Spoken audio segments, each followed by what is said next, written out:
a cúpula do partido de pegar R$1,5 bilhão.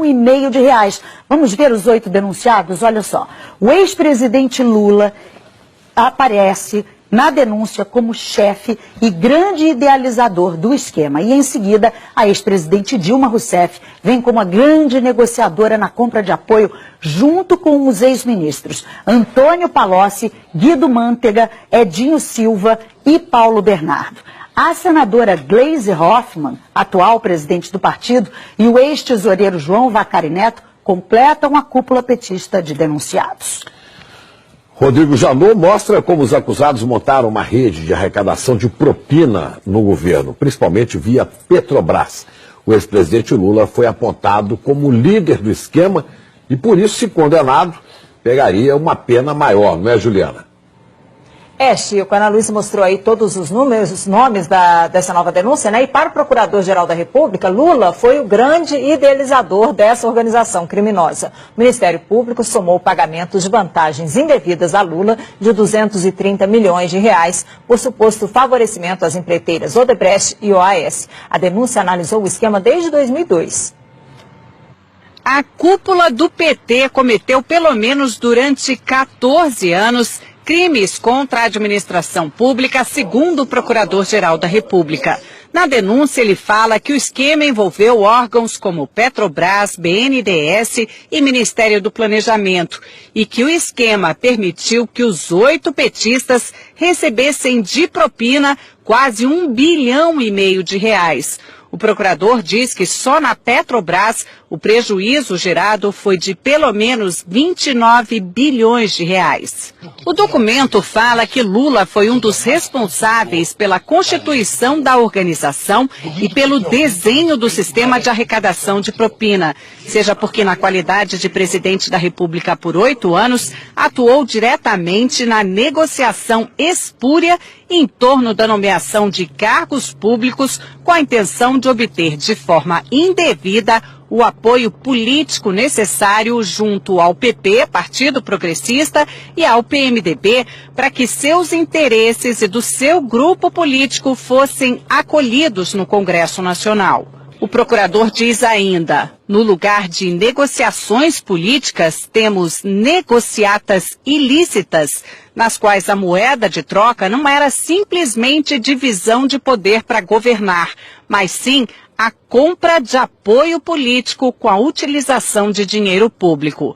Rodrigo Janot define o ex-presidente Lula desse jeito, o grande idealizador da organização criminosa. E detalha os papéis de cada um dos denunciados. Relata que Lula, Dilma e o ex-ministro Antônio Palocci negociaram com o PMDB da Câmara apoio em troca de cargos públicos relevantes que poderiam ser instrumentalizados, como de fato foram, para a arrecadação de propina. Diz que o ex-tesoureiro João Vacari era o responsável pela cobrança de propina no varejo junto às diversas empresas que se relacionavam com o governo federal durante os governos Lula e Dilma. E que os ex-ministros Antônio Palocci e Guido Mantega eram os interlocutores diretos de Lula e Dilma nas negociações que envolviam a cobrança de propina em valores mais relevantes. A senadora e hoje presidente nacional do PT, Gleisi Hoffmann, e o ex-ministro Paulo Bernardo, segundo a denúncia, não apenas davam suporte ao esquema ilícito montado, como também operaram diretamente a cobrança de propina no Ministério do Planejamento. Diz ainda que Gleisi foi uma das mais beneficiadas nos esquemas ilícitos mantidos pela organização criminosa na Petrobras, no Ministério do Planejamento, junto ao Odebrecht e à JF. O procurador fala que o ex-ministro, hoje prefeito de Araraquara, Edinho Silva, teve uma participação mais relevante na organização na qualidade de coordenador da campanha presidencial de Dilma de 2014, quando substituiu Vacari na missão de arrecadar valores ilícitos em benefício daquela campanha. E afirma que a ex-presidente Dilma integrou a organização desde 2003, quando assumiu a convite de Lula o Ministério de Minas e Energia. A denúncia afirma que desde ali contribuiu decisivamente para que os interesses privados negociados em troca de propina pudessem ser atendidos, especialmente no âmbito da Petrobras, da qual foi presidente do Conselho de Administração entre 2003 e 2010. Outro trecho do documento diz que chama atenção a quantidade de contas correntes de propina mantidas pelos petistas junto a grupos empresariais dominantes no cenário econômico brasileiro. Foram identificadas pelo menos 5 contas instituídas em benefício do grupo político dos 8 petistas denunciados, junto a Odebrecht, JF, OS, UTC, ao escritório de advocacia de Guilherme Gonçalves, além do ajuste de propina com dirigentes da Andrade Gutierrez. A Procuradoria quer que os 8 denunciados paguem juntos 6,8 bilhões de reais. Seriam 6 bilhões e meio de reais para a Petrobras, mais 150 milhões de reais por danos materiais e outros 150 milhões por danos morais, por lesões à ordem econômica, à administração da justiça e à administração pública. O procurador-geral, Rodrigo Janot, quer que os 8 petistas sejam condenados pelo crime de participação em organização criminosa, com pena maior para o ex-presidente Lula apontado como líder. Apesar de nem todos terem foro privilegiado, como Gleice Hoffmann é senadora, essa denúncia foi feita aqui no Supremo. Agora cabe ao ministro Luiz Edson Fachin, relator da Lava Jato, notificar os denunciados para que eles apresentem a defesa, para então levar o caso até a segunda turma aqui do tribunal, que vai decidir se eles viram ou não réus. Dos 8 denunciados, só os ex-ministros Edinho Silva e Guido Mantega ainda não são réus na Lava Jato. Lula já é réu em 5 ações penais, 3 em Brasília e 2 no Paraná, sendo que em uma delas já foi condenado e recorre em liberdade. No Congresso, petistas não quiseram falar de jeito nenhum sobre a nova denúncia, que acabou repercutindo em outros partidos.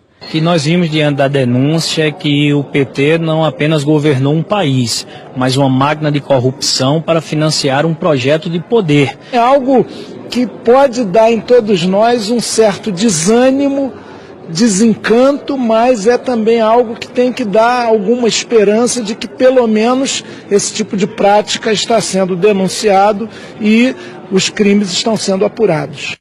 A assessoria de Dilma Rousseff diz que não foram apresentadas provas ou indícios de materialidade de crime e que a denúncia não tem fundamento e que caberá ao Supremo garantir direito de defesa e rejeitar a denúncia. O ex-presidente Lula disse que não conhece o teor da denúncia, que esse é mais um exemplo de mau uso das leis para persegui-lo, que não praticou qualquer crime, muito menos participou de uma organização criminosa. Afirmou que a denúncia é uma ação política. A defesa de Paulo Bernardo afirmou que não teve conhecimento da denúncia. Gleice Hoffmann afirmou que a denúncia não tem qualquer fundamento. A defesa de João Vacari Neto declarou que a denúncia é totalmente improcedente. A defesa de Guido Mantega afirmou que é no mínimo contraditório que a Procuradoria-Geral da República resolva oferecer denúncia, usando como prova basicamente a palavra de delatores, num dia em que o Brasil se depara com a disposição de delatores à dissimulação. Edinho Silva afirmou que sempre agiu de forma ética e legal. A defesa de Antônio Palocci não quis se manifestar. Ana Chico. Obrigada, Juliana. Os valores da propina impressionam demais. 1,5 bilhão de reais é dinheiro que não acaba. A gente vai a Brasília conversar com Alexandre Garcia.